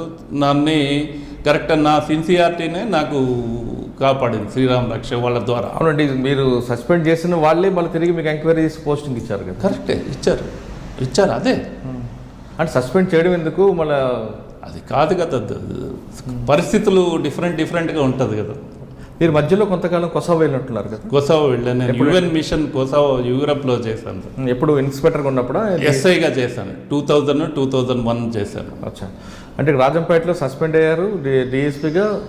నెక్స్ట్ తర్వాత రీఇన్స్టేట్ అయ్యాను. నేను గుంటూరు జిల్లాలో చేశాను. అదేవిధంగా సార్ గౌతమ్ సువాంగ్ సార్ దగ్గర కూడా కమిషనర్గా ఉన్నప్పుడు విజయవాడ సిటీ పోలీస్లో చేశాను. మళ్ళీ దాని తర్వాత సిఐడికి వెళ్ళాను, తిరుపతి. సిఐడికి వెళ్ళిన తర్వాత తిరుపతిలో సిఐడి శిల్పా కేసు చేశాను. డాక్టర్ సిఐడికి తిరుపతి రాకముందు మీరు గౌతమ్ సావంగ్ గారి దగ్గర చేశారు, తర్వాత గుంటూరులో చేశారు. అక్కడ చేసిన మంచి కేసులు గుర్తున్నాయి? అక్కడికి చేసిన కేసులు అంటూ కొన్ని ఎస్సీ ఎస్టీ కేసులు చేశాను, మంచివి చేశాను. ఎక్కువ ముఖ్యంగా ఈ భూములో గొడవ వచ్చింది, అది పోర్టుది, అది చేశాను. అది ఎస్సీ ఎస్టీ పోర్ట్ అండి? మన దీని గుంటూరు జిల్లాలో ఉంది కదా, మంత్రి గారు ఉన్నారు కదా, ప్రకాశం వ్యాక్సిన్ మన భూమిలో. కాదు, గుంటూరు జిల్లాలో బాపట్ల దగ్గర అదేదో ఒకటి చేశాను. సారీ గుర్తురాదు. ఎస్సీ ఎస్టీ దీంట్లో మీరు DSP, SC ST cell DSP. ఇక్కడ ఒక క్వశ్చన్ అడుగుతాను. అదే సాధారణంగా మీకు వచ్చిన కేసుల్లో ఎస్సీ ఎస్టీ కేసులో ఎన్ని ఒరిజినల్ ఉంటాయి, ఎన్ని ఫేక్ ఉంటాయి? ఎక్కువగా ఇప్పుడు ఏంటంటే రియల్ బాధితులు ఫేక్ కేసుల వల్ల రియల్ బాధితులు నష్టపోతున్నారు. ఎందుకంటే అన్ని ఫేక్ కేసులు అనేది చాలామందికి ఉంది. కానీ బట్ నేను ఎస్సీ ఎస్టీ డిఎస్పీగా కొన్ని కేసులు గమనించాను. నేను రియల్ కేసులు ఉన్నాయి, ఖచ్చితంగా ఉన్నాయి, డిస్క్రిమినేషన్ అయితే ఉన్నాయి. అయితే ఇక్కడ పర్సంటేజ్ ఇది ఒక 10 or 20% ఉంటే 80% ఫేక్ కేసులు ఉండడం వల్ల నేను ఇన్స్పెక్టర్ నుంచి ఇదే చూస్తున్నానండి. 80% ఫేక్ కేసులు ఉండడం వల్ల ఈ కేసులు కన్విక్షన్ కావడం లేదు. కన్విక్షన్ పక్కన పెడదామండి, కానీ అమాయకులు బలైపోతుంటారు కదా. ముందు అయితే ఎస్సీ ఎస్టీ కేసు బుక్ అవ్వగానే ముందు మీరు డిఎస్పీ లెవెల్లో ఎంక్వైరీ చేయాలి. దానికి ఇన్స్పెక్టర్ ఎస్ఐ కాదు, ఎంక్వైరీ ఆఫీసర్. కానీ ఇమ్మీడియట్గా మీరు కన్విక్షన్ వస్తుందా అక్విటల్ అవుతుందా పక్కన పెడితే ముందైతే అరెస్టు, ఆ కుటుంబం అంతా చిన్నభిన్నం అవ్వడం జరుగుతుంది. ఖచ్చితంగా అవుతుంది. మరి దానివల్ల ఎవరికి లాభం అవుతుంది? అది వచ్చి ఇండివిజువల్కి కేసు టు కేసు డిఫర్ అవుతుంది, కంపల్సరీ అవుతుంది. కానీ నష్టం అయితే జరుగుతుంది. కొంతమంది అమాయకులు కొంతమంది ఇబ్బంది పడతారు, సహజం. కానీ తర్వాత మీరు కన్విక్షన్ రాలేదు, ఎక్విటీ లేనా, రిలీఫ్ వచ్చినా జరగాల్సిన నష్టం అమాయకుడి జరిగిపోతుంది. అదే కేసుల్లో ఎస్సీ ఎస్టీ నిజంగానే బాధితులు చాలామంది ఉంటారండి. వాళ్ళు బయటికే రారు, వాళ్ళకి అన్యాయం జరుగుతుంటుంది. మరి వాళ్ళు ఎందుకు బయటికి రాకుండా కొంతమంది అధికారులు, కొంతమంది నాయకులు అమాయకుల్ని బలి చేస్తుంటారు? అదే చట్టం యొక్క అవగాహన లేని వల్ల చాలామంది ప్రజల్లో చట్టం వాళ్ళకి ఇచ్చిన హక్కుల గురించి తెలియకుండా మధ్యవర్తులు కానీ, లేదంటే సోకాల్డ్ లీడర్స్ కానీ, వాళ్ళ కుల సంఘం లీడర్స్ కానీ వీళ్ళని అప్రోచ్ అవుతారు. నాకు ఒక నొప్పి తగిలితే నేను డైరెక్ట్గా పోలీస్ స్టేషన్లో పోయి చెప్పుకుంటే వేరే అనమాట. నేను వేరే వ్యక్తి దగ్గర పోయి నాకు నొప్పి ఉంది అని చెప్తే ఆ వ్యక్తి పోలీస్ స్టేషన్కి రెఫర్ చేయడం వల్ల ఇట్లాంటి నష్టాలన్నీ జరుగుతుందన్నమాట. అవునండి, ఇప్పుడు మీలాంటి అధికారులు డైరెక్ట్గా మా దగ్గర రండి, మీరు మీడియేటర్ దగ్గర రావద్దు అంటే అవాయిడ్ చేస్తే ఇటువంటి సమస్య వచ్చే అవకాశం ఉంటుంది? ఖచ్చితంగా ఉన్నాయి, చాలా ఉన్నాయి. అసలు ప్రతి నెల అసలు మ్యాండేటరీ ఇవన్నీ ఉన్నాయి. అయితే ఏంటంటే వ్యవస్థలో ఇలాంటివి జరగనివ్వరు. ఒక ఇలాకాకి ఒక చిన్న సైజు లీడర్ ఉంటాడు, దాంట్లో మళ్ళీ పార్టీలు ఇవంతా ఉంటుంది. దాంట్లో నో డూస్ డూ నాట్స్ ఉంటుంది. అతని ఇష్టాల మీద పోతుందన్నమాట. సో దానివల్ల అట్లాంటిది కట్ చేయడం వల్ల జరుగుతుంది, కానీ అన్నిట్లో జరగదు. ఆ విధంగా అన్నిట్లో జరగదు. రియల్గా అన్యాయం అయిన వాళ్ళకి ఖచ్చితంగా కేసుల్లో ఖచ్చితంగా రిమాండ్ పోయేది అవన్నీ ఖచ్చితంగా బాగా జరుగుతుంది. అదైతే ఖచ్చితంగా జరుగుతుంది. సరే, తర్వాత డిఎస్పీగా సిఐడికి వచ్చారు. సిఐడికి వచ్చారు. తిరుపతిలో శిల్పా కేసు చెప్పండి. అమ్మాయి ఎందుకు అసలు ఆత్మహత్య చేసుకుంది? డాక్టర్ శిల్ప, ఆమె వచ్చి పీజీ చేస్తూ, she was a brilliant student. PG చేస్తూ ఆమె ఫెయిల్ అయిందనమాట. ఫెయిల్ అయ్యడం వల్ల ఆమె ఏంటంటే అంతకుముందు తన కాలేజు స్టడీస్లో ఆమె కొద్దిగా లీడర్షిప్ అనేది మెయింటైన్ చేసేది. లీడర్షిప్ ఇన్ అదర్ సెన్స్, ఎవరన్నా ఏదైనా అంటే ఆమె పడేది కాదనమాట. సో మెడికల్ కాలేజీలో ఏంటంటే కొద్దిగా డిసిప్లైన్ పాయింట్ ఆఫ్ వ్యూలో కొద్దిగా గట్టిగా చేయడం వల్ల ఆమె తిరగబడేది అనమాట. ఆ తిరగబడడం వల్ల ఆమెకు టీచింగ్ కమ్యూనిటీకి ఇద్దరికి గ్యాప్ అనేది పెరిగిందనమాట. ఆ దీంట్లో ఆమె ఎగ్జామ్స్ రాసి చనిపోయింది. ఆమె ఎగ్జామ్స్ రాస్తే ఫెయిల్ అవ్వడం వల్ల ఆమె ఏమనుకుంది, ప్రొఫెసర్లు చేయడం వల్ల నేను ఫెయిల్ అయ్యానని తను అనుకుంది. కానీ యాక్చువల్గా ఏంటంటే రికార్డ్ అలాంటి అవకాశం లేదనమాట. సో ఆమె తొందరపడి చేసుకున్నట్టే లెక్క నా దృష్టిలో. అంటే ప్రొఫెసర్స్ వేధింపులు లేవు. వేధింపులు ఇన్ అదర్ సెన్స్ మాటలు ఉన్నాయి. దానికి తగిన ఎవిడెన్స్ అవన్నీ ఉన్నాయి. ఇంకా అది కేసు ఇన్వెస్టిగేషన్ ఉందండి. అంటే అది 174 గానే ఉండాలి, 306 గా మారిందండి. 306 అది ఇప్పుడు ఇన్వెస్టిగేషన్ నడుస్తుంది, ఇంకా జరుగుతుంది.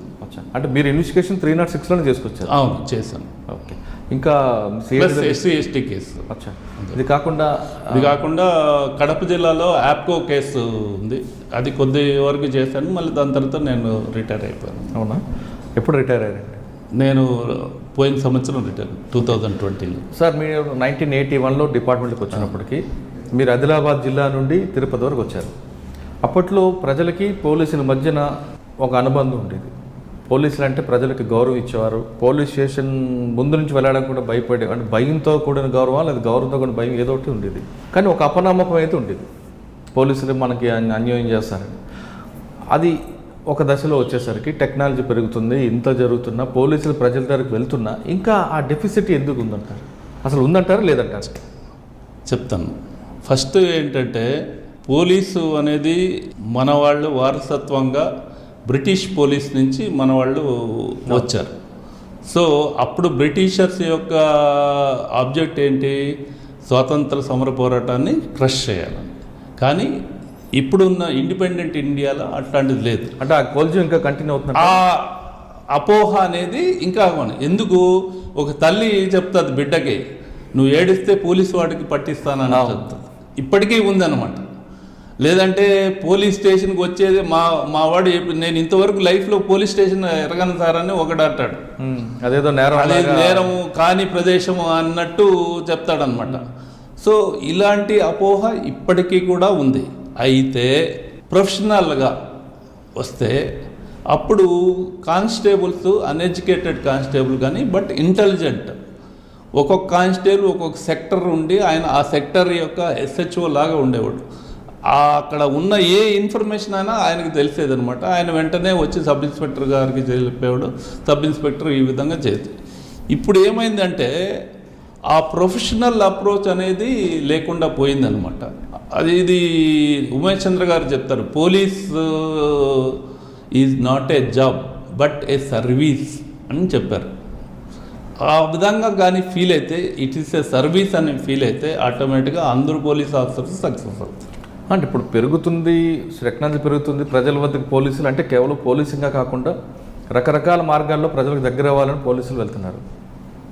అయినా ఇంకా గ్యాప్ కనిపిస్తుంది. ఎందుకంటే అంటే ప్రజలు ఇంకా నమ్మట్లేదు. నా అనుభవం కొద్దీ నేను చెప్తున్నాను, పోలీసులు ఎప్పుడూ ట్రై చేయకూడదు నేను దగ్గర కావాలని. అది ఎలా అంటే నేను మంచోడిని అని చెప్పుకోవడానికి ట్రై చేయకూడదు. ఎప్పుడు మన పని మనం చేస్తుంటే ఆటోమేటిక్గా నువ్వు మంచిగా చేయడం అనేది ప్రజలు గమనిస్తారు. అది నేను చేశాను కాబట్టి అనుభవపూర్వకంగా నేను చెప్తున్నాను. అంటే మనం దగ్గరికి వెళ్ళడం అనేది అది అవసరం లేదు. అవన్నీ ట్రాష్, నా దృష్టిలో ట్రాష్. అది అవసరం లేదు. అది టూత్ పాలిషింగ్ ఇవన్నమాట, అవసరం లేదు అది. మనము ఎంతసేపు మన పని చట్ట పరిధిలో మనం ఏ విధంగా చేయాలో అది. పోలీస్ అనేది ఫెసిలిటీ సెంటర్ కాదండి, అది నేను చెప్పదలుచుకున్నాను. రిటైర్డ్ పోలీస్ ఆఫీసర్గా నేను గట్టిగా చెప్పదలుచుకున్నాను. ఆ ఫెసిలిటీ సెంటర్ లాగా ఇప్పుడు బిహేవియర్ ఉందేమో అని నాకు అనుమానం. అది మనకు అవసరం లేదు. మనం ఏం పని చేయాలో అది మాత్రం చేస్తే చాలు. వేరే ఏ పనులు బేసిక్ పోలీసింగ్ చేసి చాలంటారు. బేసిక్ పోలీసింగ్ అంతే. అది stick on to the basic policing, వేరేది ఏమీ వద్దు, అవసరం లేదు. దానికి వేరే డిపార్ట్మెంట్స్ అన్నీ ఉన్నాయి, అన్ని పోలీసులు చేయాలని ఎక్కడ రూల్ లేదు. మనం ఎందుకు వేరే అన్నీ లేని బరువుని మనం ఎందుకు మొయ్యాలి? అవసరం లేదు. దానికంటూ వేరే డిపార్ట్మెంట్స్ ఉన్నాయి, వాళ్ళ రెస్పాన్సిబిలిటీ అది. ఓకే, అంటే పోలీస్ దీంట్లో మీరు అనేది వేరే డిపార్ట్మెంట్లు ఉన్నా ఇప్పుడు కాలానికి అనుగుణంగా పోలీస్ మారుతున్నాం కాబట్టి, ఇంకా స్మార్ట్ అవుతున్నాం కాబట్టి ప్రజల దగ్గర అవ్వడానికి రకరకాల మార్గాల్లో వెళ్ళడానికి ప్రయత్నం చేస్తున్నాం అనేది కొంతమంది ఆఫీసర్ల యొక్క వాదన. ఆఫీసర్స్ చాలామంది వారికి ఫారెన్ సర్వీస్, ఫారెన్ పోలీస్ అన్నీ చూస్తారు వారు. నేను ఇప్పటికీ 2 times చేశాను. నేను ఇంటర్నేషనల్ పోలీసింగ్లో 2 times చేశాను. అంతకుముందు UN మిషన్ కానివ్వండి, లేదంటే NIA చేసినప్పుడు కానీ. నేను గమనించింది ఏంటంటే వాళ్ళు వాళ్ళ పని మాత్రమే చేస్తారు, అది 100%. వేరేది ఏది చెయ్యరు. They never try to impress anybody. ఇది రూల్, ఇదే సారీ అని చెప్తారు కానీ దే డోంట్ అగ్రి. మనలాగా కాంప్రమైజ్ అయ్యేది ఏమి ఉండదు అనమాట. అది నేను చెప్పదు. ఇంటర్నేషనల్లో ఆ విధంగా ఉంటుంది ఖచ్చితంగా. అన్ని పోలీసులు, you take Britain police, you take US police, లేదంటే దుబాయ్లో కూడా చూశాను. నేను దుబాయ్లో చూశాను. ఎక్కడ కానీ దుబాయ్లో ఎందుకు భయం అనమాట, ఎక్కడ వైలేషన్ ఇంత ఎందుకు? సింగపూర్ అంటాం మనం, సింగపూర్లో ఉమ్మి వేస్తే మనకు ఫైన్ పడుతుంది. మరి మనం చేయలేమా? మనం చేయొచ్చు. చేయాలంటే ఇంప్లిమెంటేషన్, అది ప్రజల నుంచి కూడా సహకారం కావాలి.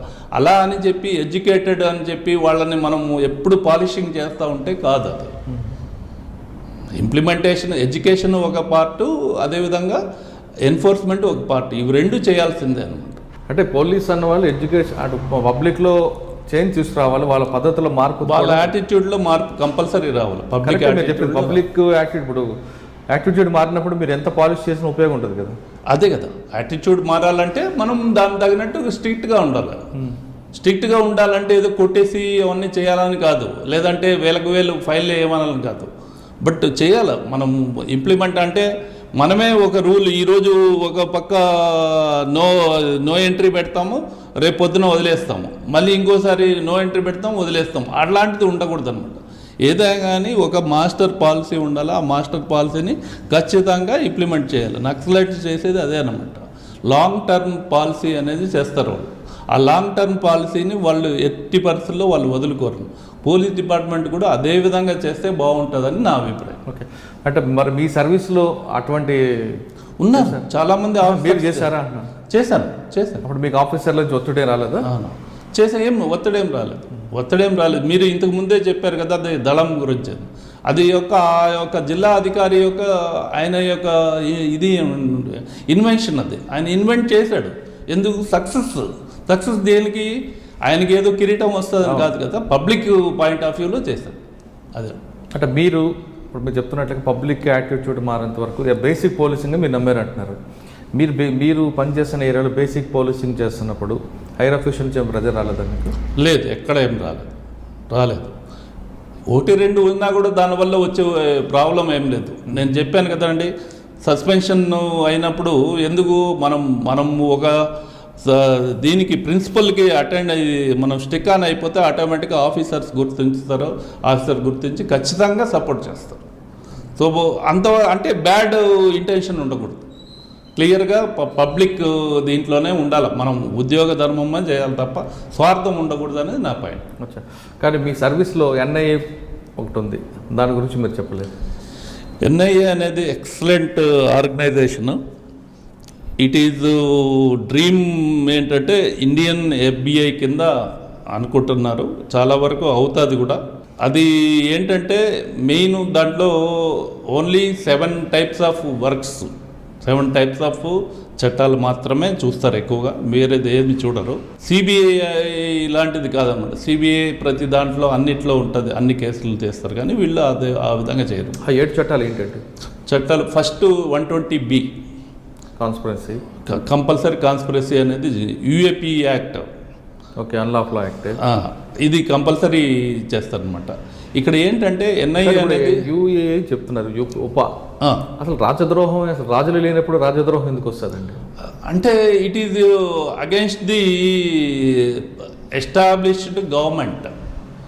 రాజద్రోహం అంటే ఇక్కడ రాజు కాదు అనేది, it is against the government, it is people's government కదా. కానీ ఆ చట్టాన్ని ఎప్పుడో రద్దు చేస్తామని సుప్రీంకోర్టు చెప్పింది కదండి. లేదు లేదు లేదు 120B 120B కాదు, ఉపా యాక్ట్లో రాజద్రోహం కింద 153 అనేది ఎప్పుడు రద్దు చేసాం, అది ఇంకా ఎందుకు పెడుతున్నారంటే సుప్రీంకోర్టు ఈ మధ్యన క్వశ్చన్ చేసింది. అదైతే నాకు ఐడియా లేదు. సరే, ఓకే, 120B ఉపా ఒకటి, నేను ఇంకా మిగతా UAPA. దాని తర్వాత వెసల్స్ అంటే మనం సముద్రం దీంట్లో ఇప్పుడు మెడ్రాస్లో పెట్టారనమాట. సముద్రంలో ఏదైనా జరిగినా కూడా అంటే మనం చూసాం, అది ఏంటది కేరళలో ఒక ఫైరింగ్ ఇన్సిడెంట్ జరిగింది, అది వచ్చి ఎన్ఐఏకే ఆటోమేటిక్గా వస్తుంది అనమాట. ఇది 3 అయిపోయింది కదా. 2 వచ్చి రిలేటెడ్ టు ఎయిర్ క్రాఫ్ట్ అనమాట. ఏంటి మన హైజాకింగ్ కానీ అలాంటివి రిలేటెడ్ ఎయిర్ క్రాఫ్ట్. అదేవిధంగా వెపన్స్ ఆఫ్ మాస్ డిస్ట్రక్షన్ అని ఉంటుంది, అంటే కెమికల్ బాంబు ఇట్లాంటివి. అదేవిధంగా నెక్స్ట్ వచ్చి ఫేక్ నోట్స్, ఎఫ్ఐసిఎన్ను నేను బంగ్లాదేశ్ బార్డర్కి పోయి 2-3 సార్లు వెళ్ళాను. ఫేక్ ఇండియన్ కరెన్సీ నోట్స్, ఇది ఏంటంటే పాకిస్తాన్లో వాళ్ళు ప్రింట్ చేస్తారనమాట. సో అది మనకి పంప్ చేస్తడం వల్ల మనకి ఆటోమేటిక్గా మనీ వాల్యూ తగ్గిపోతుంది. సో ఈ 7 కేసులు ఎన్ఐఏ చేస్తారు. ఓకే, ఈ 7 విభాగాల్లో మీరు పనిచేసిన 2-3 కేసులు చెప్పండి. నేను ఒకటి వచ్చి వాగమన్ ట్రైనింగ్ క్యాంప్ అండి, అది కేరళలో జరిగింది. అది కన్విక్షన్ వచ్చింది, 32 మందికి ఏమో వచ్చింది. I'm the 4th officer. అదేవిధంగా మక్కా మసీద్ బాంబ్ కేరళ కేసు గురించి చెప్పండి. కేరళ కేసు ఏంటంటే వాళ్ళు కేరళలో వాగమన్ అనేసి ఉంది, ఒక హిల్ ఏరియా, అది పిక్నిక్ స్పాట్. దాంట్లో ఏం చేస్తారంటే ఆల్ ఓవర్ ఇండియా నుంచి వచ్చారు వాళ్ళు, సిమీ కార్యకర్తలు వచ్చారు. ఎక్కువగా చాలామంది సిమీ అనే స్టూడెంట్ ఇస్లామిక్ మూమెంట్ అనేది పేరు, కానీ బట్ ఎవరు స్టూడెంట్స్ లేరు, వాళ్ళు అంత మామూలు వాళ్ళే. వాళ్ళు వచ్చి they have undergone training for 3 days.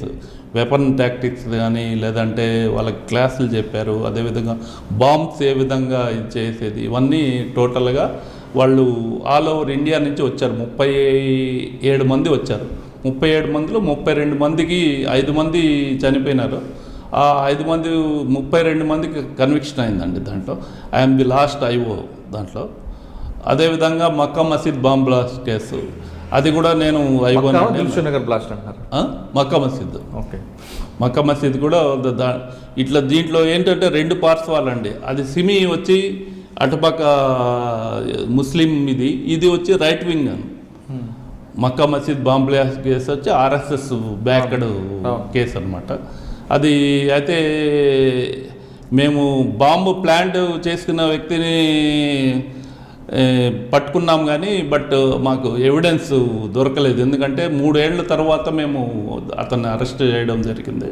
Evidence లేకుండా ఇది కేసు వీగిపోయింది. అది సార్, ఇప్పుడు మక్కా బ్లాస్ట్ కేసులో మీరు RSS దాని మూలాలు పట్టుకున్నారు, కానీ ఎవిడెన్స్ దొరకలేదు. కానీ అప్పట్లో ఉన్న కొంతమంది ముస్లిం యువకుల్ని అన్యాయంగా అరెస్ట్ చేసి వాళ్ళు జైల్లో పెట్టి చిత్రహింసలు పెట్టారు కదా, మరి దానికి నష్టం ఎవరు అండి? అది నో కామెంట్, నాకు తెలియదు అండి. అంటే మిమ్మల్ని పోలీస్ వాళ్ళు చేశారు, అది తెలియదు. అది నాకు దాని పర్టికులర్స్ అయితే తెలియదు. వాస్తవం అయితే అప్పుడైతే పట్టుకుంది, అది వాస్తవం. అంటే సిటీలో బ్లాస్ట్ జరిగితే ఒక వర్గం మీద ముద్ర వేసి వాళ్ళని అరెస్ట్ చేయడం చేశారు. వాస్తవం అది. సార్, దిల్షుఖ్నగర్ బ్లాస్ట్ గురించి చెప్పండి. దిల్షుఖ్నగర్ బ్లాస్ట్, ఆ రోజు మా ఇల్లు సరూర్ నగర్ అండి. ఆ రోజు బ్లాస్ట్ జరిగే టైంలో నేను ఇంటికి వెళ్తున్నాను. నేను ఆఫీస్లో నుంచి బేగంపేట ఆఫీస్ నుంచి వెళ్తున్నాను, NIA ఆఫీస్ నుంచి. బ్లాస్ట్ జరిగింది. I'm the first person from NIA నేను వెళ్ళింది. దాని సబ్సిక్వెంట్గా సార్ రవిశంకర్ అయ్యన్నారు, అందరూ వచ్చారు, మహేష్ చంద్ర లడ్డా వీళ్ళందరూ వచ్చారు. అయితే ఆ కేసులో ఏంటంటే సునీల్ గారు యూపీ క్యాడర్ సార్, అయితే సికింద్రాబాద్ వ్యక్తి సార్, ఆయన ఐఓ దానికి. ఇక్కడ తాజుద్దీన్ అనేసి అడిషనల్ SP గారు, ఆయన, నేను, మేమందరం టీం అనమాట. సుదర్శన్ రెడ్డి ఆయన కూడా రిటైర్ అయినారు. మేము దాంట్లో మేము సబ్ IOSగా పనిచేసాము. ఆ రోజు కుక్కర్స్ ఎక్కడెక్కడ కొన్నారో అవి కూడా టోటల్గా ఎస్టాబ్లిష్ చేయడం జరిగింది. అదేవిధంగా వాళ్ళు పాకిస్తాన్లో ఎక్కడెక్కడ బతకల్ వాళ్ళు పాకిస్తాన్లో ఎక్కడెక్కడ ట్రైనింగ్ అయింది అవన్నీ కూడా మేము మ్యాపింగ్ చేయడం జరిగింది. అవన్నీ కోర్టులో సబ్మిట్ చేశారు, అది ఎవిడెన్స్గా సబ్మిట్ చేస్తారు. కన్విక్షన్ వచ్చిందన్నది? కన్విక్షన్ అయింది, ఉరిశిక్ష వేశారు కదా. ఓకే. తర్వాత మీరు ఫేక్ కరెన్సీ కోసం Bangladesh, fake currency Bangladesh at a time మేము దగ్గర ఒక 7-8 టీమ్స్ మొత్తం ఆల్ ఓవర్ ఇండియా చేసాము మనం, సారు రవిశంకర్ అయినారు ఆధ్వర్యంలో. అప్పుడు FICN కేసులు పెట్టాము, దాంట్లో కొన్ని కన్విక్షన్ అయింది, కొన్ని వీగిపోయింది. అంటే బంగ్లాదేశ్లో పాకిస్తాన్లో ప్రింట్ అయ్యి బంగ్లాదేశ్ మీదుగా FICN ఏంటంటే అండి, ఇది టోటల్ ఒక నెట్వర్క్ అనమాట. పాకిస్తాన్లో ప్రింట్ అయితే పాకిస్తాన్ నుంచి మనకి లోపలికి వచ్చే దారులు ఏదంటే, ఒకటి దుబాయ్, రెండవది శ్రీలంక, మూడవది నేపాల్, నాలుగవది బంగ్లాదేశ్. ఇక్కడి నుంచి వస్తూ ఉంటుంది అనమాట మనకి క్యాష్. బంగ్లాదేశ్లో మీకు ఎగ్జాంపుల్ చెప్తాను. బంగ్లాదేశ్ వాళ్ళు అంటే ఇండియన్స్, ఫస్ట్ నేను కొనుక్కునేవాడిని, నాకు FICN కావాలి, నేను వ్యాపారం చేయాలి. మీరు బంగ్లాదేశ్ అనమాట, మధ్యన కంచి ఉంటుంది. కొనుక్కుని నేను 5 లక్షలు ఇండియన్ క్యాష్ నేను బండిల్ అటుపక్క కానీ వేస్తే, మీరు నాకు 10 లక్షల క్యాష్ మీరు ఇటుపక్క వేస్తారు బండిల్. ఫేక్. ఇది ఒకటికి 2 లక్షలు అది జరుగుతుంది అనమాట మామూలుగా. ఒక్కోసారి 3 ఇంతలు కూడా ఉంటుంది, 4 ఇంతలు ఉంటుంది అది. కానీ మనకి ఇక్కడ గ్రౌండ్ లెవెల్ అంటే AP ఇక్కడ హైదరాబాద్ చేరేటప్పటికి అదే 1,00,000కి 2 లక్షలు చెప్పిన అది అవుతుంది. దాన్ని సర్క్యులేట్ చేస్తారు. అచ్చా, మీరు బంగ్లాదేశ్ బార్డర్ అంటే బెంగాల్కి బార్డర్లో మాల్దా అనే ఊరు, మాల్దా. ఓకే. ఇప్పుడు వాళ్ళు మనం 10 లక్షలు ఇస్తే వాళ్ళు 20 లక్షలు మనకి ఇస్తారు ఫేక్ కరెన్సీ. ఈ 10 లక్షలు వాళ్ళు ఏం చేస్తారు? 10 లక్షలు వాళ్ళు అది వాళ్ళకే ఇంకంతే కాదు. ఇప్పుడు మన కరెన్సీ అక్కడ చెల్లుబాటు కాదు కదా పాకిస్తాన్లో. ఏది కాదు, బంగ్లాదేశ్లో అవుతుంది కదా మన కరెన్సీ. బంగ్లాదేశ్ అవుతుంది, నేపాల్లో అవుతుంది, కంపల్సరీ అవుతుంది. మంచి వాల్యూ కూడా మనకి. నేపాల్ ఉంది ఫర్ ఎగ్జాంపుల్. మన నేపాల్లో నేను 2000 సంవత్సరంలోనే దగ్గర నేపాల్లో మన ₹1 వాళ్ళు 16 రూపాయలు, ఆ విధంగా ఉంటుంది. అంటే మనం 5 లక్షలు ఇస్తే 10 లక్షలు ఇస్తారు కంపల్సరీ, 10-15. అది ఏ విధంగా ట్రాన్స్పోర్ట్ అవుతుంది తెలంగాణకు కానీ మిగతా స్టేట్లు, ఆంధ్రప్రదేశ్ కానీ? అదే అక్కడ ఒక ఎక్స్ అనే డిస్ట్రిబ్యూటర్ తీసుకుంటాడు. ఎక్స్ అనే డిస్ట్రిబ్యూటర్ తీసుకుని భాగాలు చేస్తాడనమాట. భాగాలు చేసేసి ఇండైరెక్ట్ మెథడ్స్లో వాళ్ళనే ఇల్లీగల్ మైగ్రెంట్స్ ఆఫ్ బంగ్లాదేశీస్ లేదంటే ఇల్లీగల్ ఇది వీళ్ళంతో పంపిస్తారనమాట. కానీ అక్కడ BSF ఉంది కదండి, వాళ్ళే మరి ఏం చేస్తారు? BSF ఉంటుంది, అది దగ్గర చాలా పెద్ద బార్డర్, అది 3800 కిలోమీటర్ల బార్డర్. అది ఎక్కడో చోట బ్రీచ్ అవుతుంది. అయినా ఒక గార్డు అతను పాపం సైకిల్లో కూడా వాళ్ళు పెట్రోలింగ్ చేస్తారు, వెహికల్ కాకుండా సైకిల్లో చేస్తారు. ఆ గార్డు వెళ్ళిపోయిన తర్వాత వాళ్ళు వేస్తారు అనమాట. ఇవన్నీ జరగడానికి అవకాశం అయితే ఉంది. అచ్చా, అంటే అక్కడ కరెన్సీ ఆ కేసులో కూడా మీరు చేశాను. తర్వాత మీ టోటల్ మీ సర్వీస్లో మీ కన్విక్షన్ రేట్ ఎంత ఉంది? కన్విక్షన్ రేట్ నేను I can say proudly I got 80 to 90% conviction. Okay. కానీ ఇంత సర్వీస్లో మీ ఇంకొక కేసు చేయలేకపోయాను అనే ఫీలింగ్ ఏమైనా ఉందా? ఏ కేసులోనే సరే కేసు చేయలేకపోయినాను అంటే లా అండ్ ఆర్డర్లో ట్రాన్స్ఫర్ మీద ఏమైనా చేయలేకపోయాను తప్ప కంప్లీట్ చేస్తానండి, అన్నీ కంప్లీట్ చేస్తాను. అంటే పోలీస్ స్టేషన్కి వచ్చారు, ఎవిడెన్స్ కూడా చేయలేకపోయాను అన్నది ఏమైనా ఫీలింగ్ ఉందా ఒక కేసులో? కానీ ఉంటుంది, చిన్న ఉంటుంది, అది గుర్తులేవు. సబ్ ఇన్స్పెక్టర్ నుంచి ఉన్నాయి కొన్ని, ఉంటుంది, ఏ పోలీస్ ఆఫీసర్కైనా ఉంటుంది అది. ఓకే, సహజం. సార్ 81 నుంచి మీరు 2000 వరకు తీసుకుంటారు, 20 వరకు మీ కన్వర్షన్ రేట్ 82 కనిపిస్తుంది. అంటే అప్పుడున్న ఆఫీసర్ డెడికేట్గా వచ్చారు. ఇప్పుడున్న ఆఫీసర్కి ఆ ఓరియంటేషన్ ఎందుకు పోతుంది అనుకుంటున్నాను? ఓరియంటేషన్ ఏంటంటే ప్రొఫెషనలిజం లేదండి మనకి. ప్రొఫెషనలిజం ఉండాలనేది నేను యంగ్స్టర్స్కి ఐఎమ్ రిక్వెస్టింగ్ రాదర్ ప్రొఫెషనల్. ఎందుకంటే ఒకటండి, పోలీసు ఉద్యోగానికి రమ్మని మనల్ని ఎవరు పిలవలేదండి, మనం ఇష్టమయ్యి పోలీస్గా వచ్చాం. మనకి ఇంక వేరే ఆప్షన్ లేదు. ఆప్షన్ ఉంటే వెళ్ళిపోవాలి, పక్కకి వెళ్ళిపోవాలి. ఆప్షన్ లేనప్పుడు మనకి ఇష్టమున్నా కష్టమున్నా ఖచ్చితంగా మనం ఆ ఉద్యోగం చేయాలి. సో నేను ఏం చేయాలి? ఒక IO ఉంటాడు, ఒక కేసు ఉంటుంది, దీనికి ఏమేమి కావాలి, కోర్టులో ఏ విధంగా మనం ప్రూవ్ చేయాలి, అనేది అతను ఎప్పుడు 24 గంటలు అనుకోవాలి. అంత అనుకోకున్నా కూడా కనీసం దీనికి ఏం కావాలని కొద్దిగా హోంవర్క్ అయితే చేయాలి. హోంవర్క్ చేయకుండా ఏమి చేయకుండా మనము ఎవిడెన్స్ ఇచ్చేసి ఇది చేస్తే చాలా బాధగా ఉంటుంది. ఒక చిన్న కేసు చెప్తాను. నేను సబ్ ఇన్స్పెక్టర్ పెళ్లిమరిగా ఉన్నప్పుడు ఒక భర్త భార్యని నరికి చంపుతాడు. చిన్న బిడ్డ 3 ఏళ్ల బిడ్డ చూస్తుంది. అదే బిడ్డ ఎవిడెన్స్ తన ఓన్ కూతురే, అమ్మాయి ఎవరో కూడా కాదు, సొంత కూతురే.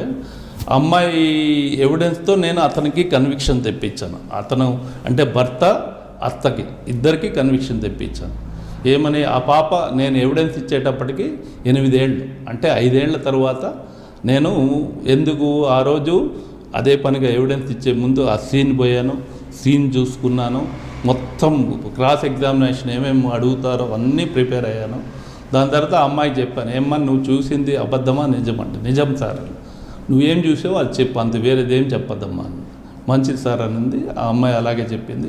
నాకు క్రాస్ ఎగ్జామినేషన్ పీపీ గారు కూడా ఈ కేసు ఏం తేలిపోయే కేసు అన్నట్టు మాట్లాడు. నేను నవ్వుకున్నాను, నేను లోపల తేలిపోయే కేసు అన్నాడు అతను. నేను నవ్వుకున్నాను, నేను లోపల నవ్వుకున్నాను. కానీ అతను ఎంత క్రాస్ ఎగ్జామినేషన్ చేసినా నేను ఎక్కడ కానీ దొరకలేదు.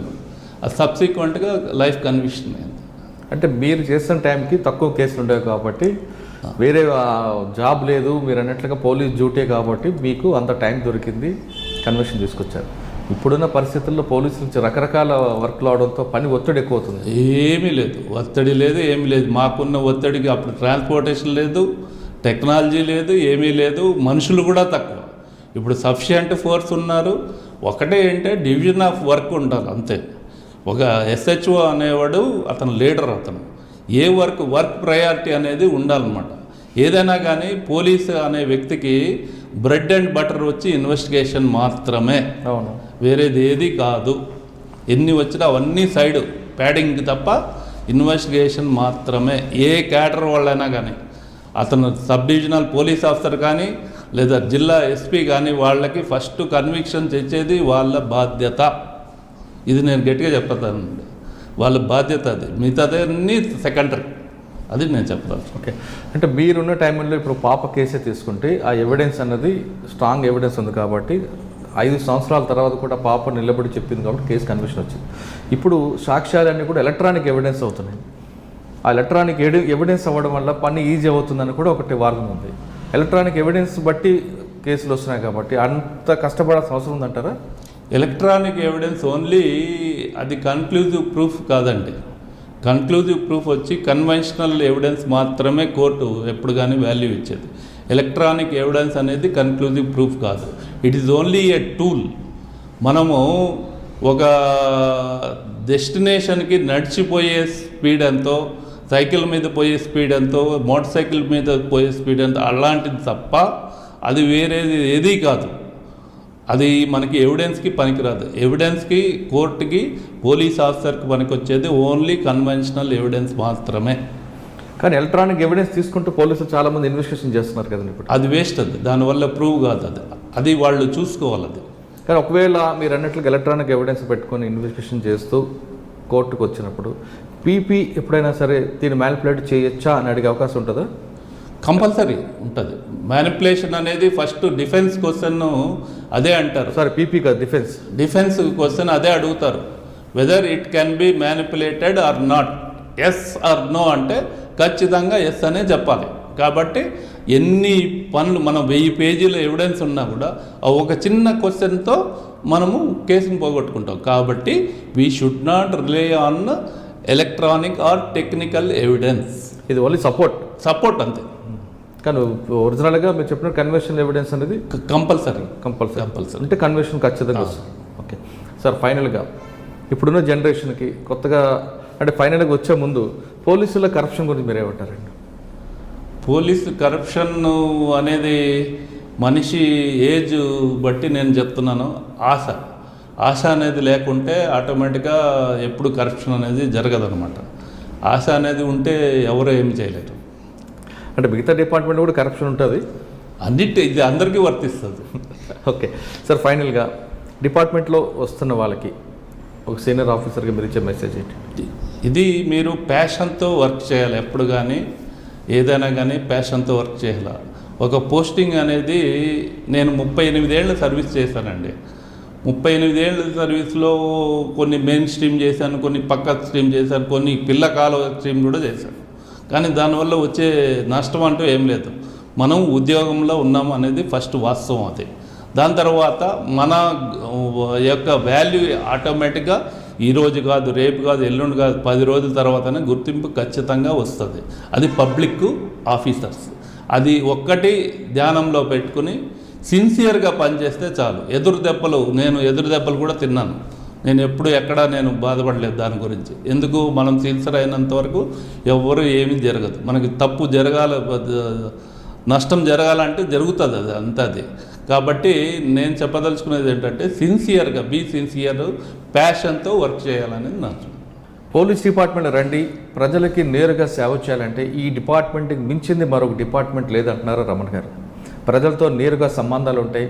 ప్రజల కష్ట సుఖాల్లో ఆదుకున్నందుకు, ప్రజల కష్ట సుఖాల్లో మీతో మాట్లాడినందుకు మీరు ఇచ్చే ట్రీట్మెంట్ వాళ్ళకి జీవితాంతం గుర్తుపెట్టుకుంటారంటున్నారు రమణ గారు. ఖచ్చితంగా డిపార్ట్మెంట్ రండి, కానీ ఏదో డ్యూటీగా చేయకుండా ఒక ప్యాషన్గా చేస్తే ఖచ్చితంగా ప్రజలు మీకు ఎప్పుడు గుర్తిస్తారు. గుర్తింపుతో పాటు మీ కుటుంబానికి కావాల్సిన ఆర్థికంగా అన్ని రకాలుగా ఆదుకుంటారు అనేది జీవి రమణ గారి ఉద్దేశం. ఇది ఈ వారం జీవి రమణ గారితో ఎక్సలెంట్ ఇంటర్వ్యూ. వచ్చే వారం మరో గెస్ట్తో మళ్ళీ కలుద్దాం. అంతవరకు నమస్కారం. మీరు చూస్తున్నారు ఐ డ్రీమ్ న్యూస్ని. Please subscribe. I dreams. For more videos, subscribe. I dream. Please subscribe for more videos. I dream. I dream. For more videos, Subscribe, I dream. Please subscribe. Subscribe I dream channel. Do subscribe. I dream. Dream ఛానల్ని subscribe చేయండి. Do watch I dream.